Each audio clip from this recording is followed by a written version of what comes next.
Vet Jenna Blackburn's usual commute is Chester to Manchester, changing at Warrington, often on Northern. But she regularly gets stuck in Warrington when trains are delayed or cancelled and has to get a taxi home. "Financially it's a lot," she said.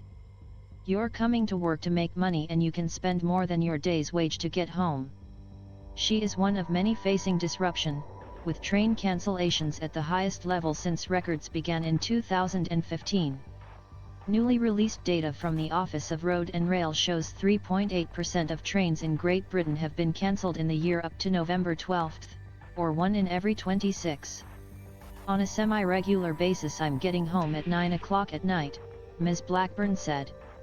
She doesn't drive and said a taxi home from Warrington to Chester usually costs between €30 and €40, depending on the time. But on strike days taxi prices are higher. Ms. Blackburn said she once paid more than €160 for a taxi when she needed to get to and from work urgently. "Emotionally it's exhausting, to constantly have to look at the train times every single day. And hope I'm not going to be stranded," she said. When trains are running, Ms. Blackburn said they are often crowded and strikes have added extra stress and expense. The persistent disruption in recent months has prompted outcry from commuters, leisure travelers, politicians, and business groups, particularly in the north of England. The Transport Secretary Mark Harper is due to meet a group of mayors in the region on Wednesday to discuss the situation. Cancellations vary across the country. Avanti West Coast, which operates trains between London and Birmingham, Manchester, North Wales, and Scotland, had the highest proportion of cancellations, at 8%. Second highest was Gavia Thameslink Railway, which runs Southern, Thameslink, Great Northern, and Gatwick Express, at 6.5%. Third was TransPennine Express, with 5.8% of trains cancelled. These figures reflect on-the-day cancellations. They won't include planned strike timetables, or the list of advance cancellations TransPennine Express releases on a daily basis.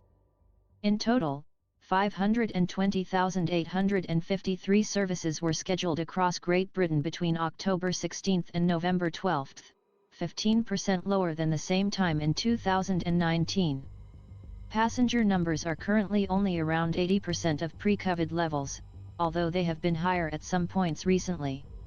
Avanti has come in for particular criticism for severe disruption in July, and then slashing its timetable in August. It said the main reason was drivers suddenly stopped volunteering to work on their rest days. In October, Avanti's contract was extended for only 6 months. The government said it must drastically improve. The train operator has apologized for the enormous amount of frustration and inconvenience. It is still rebuilding services as more drivers are trained up, and says it's focused on restoring a full timetable in December. TransPennine has also come under the spotlight for poor services, although it insists cancellation numbers have been reducing. Author and railway analyst Christian Walmer said the railways were in the worst state he had seen in 25 years of writing about them. "Earlier this month I spoke to Steve Montgomery, the boss of First Rail, parent of both TransPennine Express and Avanti.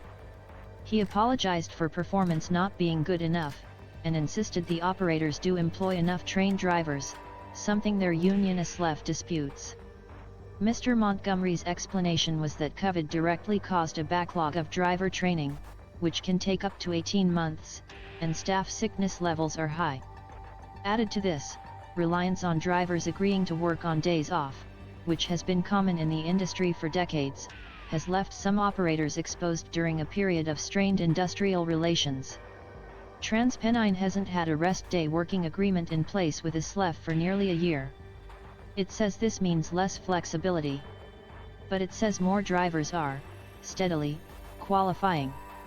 Avanti is aiming to restore a full timetable in mid-December, without relying on overtime.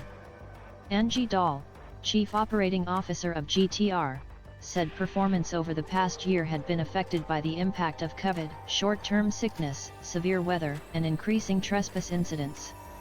She said the operator had a plan in place to make improvements, and was working with Network Rail to improve reliability. GTR also noted issues at other train companies could have a knock-on effect. In a statement, Tricia Williams, Chief Operating Officer of Northern, apologized for disruption, putting it down to factors including fully trained driver availability and the ongoing industrial relations issues with the trade unions. These aren't the only operators with staff problems. On Sunday, train drivers in Islip stopped working overtime at LNER, after a recent vote. Infrastructure problems play a role too.